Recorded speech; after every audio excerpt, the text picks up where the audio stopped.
Hello viewers, welcome back to Janu tech coding. మీరు ఎవరైనా episode 1 చూడకపోతే ఎపిసోడ్ 1 చూసిన తర్వాత ఎపిసోడ్ 2 స్టార్ట్ చేయండి. అప్పుడు బాగా అర్థమవుతుంది.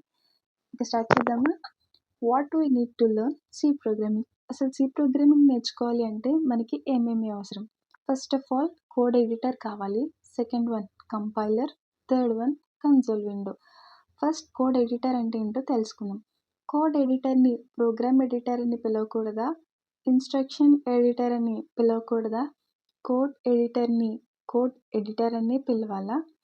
సో ఇది తెలుసుకోవాలి అంటే మనం ఫస్ట్ ఎడిటర్ అనే వర్డ్ పక్కన పెట్టి ప్రోగ్రామ్ అంటే ఏంటి, ఇన్స్ట్రక్షన్ అంటే ఏంటి, కోడ్ అంటే ఏంటి తెలుసుకుందాం. అలాగే ఈ మూడింటికి డిఫరెన్స్ కూడా తెలుసుకుందాం. ఇది బాగా అర్థం అవడం కోసం ఒక రియల్ టైమ్ ఎగ్జాంపుల్ని చూద్దాం. Let's see example 1. ఇప్పుడు ఇక్కడ ఒక పర్సన్ పాయింట్ ఏ అనే ప్లేస్ నుంచి పాయింట్ బి అనే ప్లేస్కి మూవ్ అవ్వాలి అనుకున్నారు. అంటే ఒక ప్లేస్ నుంచి ఒక ప్లేస్కి వెళ్ళాలి అనుకున్నారు. ఇప్పుడున్న జనరేషన్ ప్రకారం 100కి 80% పీపుల్ నడుచుకుంటూ వెళ్తారు కదా. Absolutely wrong. మరి ఎలా వెళ్తారు చూద్దామా?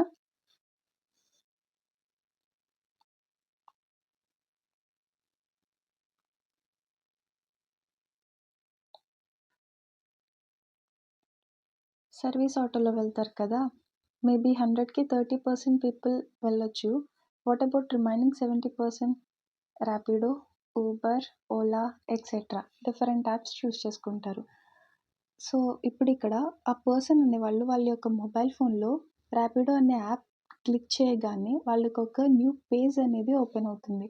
ఇప్పుడు అక్కడ న్యూ పేజ్లో వాళ్ళకి ఫస్ట్ వాళ్ళ కరెంట్ జీపీఎస్ వాళ్ళున్న లొకేషన్ ఏంటి అని చూస్తుంది. వాళ్ళు కనుక యాక్సెస్ ఇస్తే వాళ్ళున్న కరెంట్ లొకేషన్ యాక్సెస్ చేసుకుంటుంది. లేదా పికప్ లొకేషన్ ఎక్కడ అని వాళ్ళు చెప్తే ఆ పికప్ లొకేషన్ని యాక్సెస్ చేసుకుంటుంది. సో ఇది ఇన్స్ట్రక్షన్ 1. పికప్ లొకేషన్ ఇచ్చిన తర్వాత డ్రాపింగ్ లొకేషన్ కూడా ఇచ్చిన తర్వాత ఇన్స్ట్రక్షన్ 2. డ్రాపింగ్ లొకేషన్ కూడా కంప్లీట్ అయిపోయింది. నెక్స్ట్ ఇన్స్ట్రక్షన్ ఓకే క్లిక్ చేయాలి. సో 3 కూడా కంప్లీట్ అయిపోయింది. అండ్ దెన్ ఓకే క్లిక్ చేయగానే ఒక న్యూ పేజ్ అనేది ఓపెన్ అయ్యి బైక్ కావాలా, ఆటో కావాలా, క్యాబ్ కావాలా అని అడుగుతుంది. అంటే నెక్స్ట్ ఇన్స్ట్రక్షన్స్ అనేవి వస్తున్నాయి. సో అలా ఈ సెట్ ఆఫ్ ఇన్స్ట్రక్షన్స్ అన్నీ కలిపితే మనకి ర్యాపిడో అనే యాప్ అనేది డిజైన్ అయింది. మనం ప్రీవియస్ ఎపిసోడ్లో చూసినప్పుడు సెట్ ఆఫ్ ఇన్స్ట్రక్షన్స్ని ఏమని పిలుస్తాం అనుకున్నాం? ప్రోగ్రామ్. సో అంటే ఈ ర్యాపిడో యాప్ అనేది సెట్ ఆఫ్ ఇన్స్ట్రక్షన్స్ కాబట్టి ర్యాపిడో అనే దాన్ని ప్రోగ్రామ్ అని పిలవచ్చా?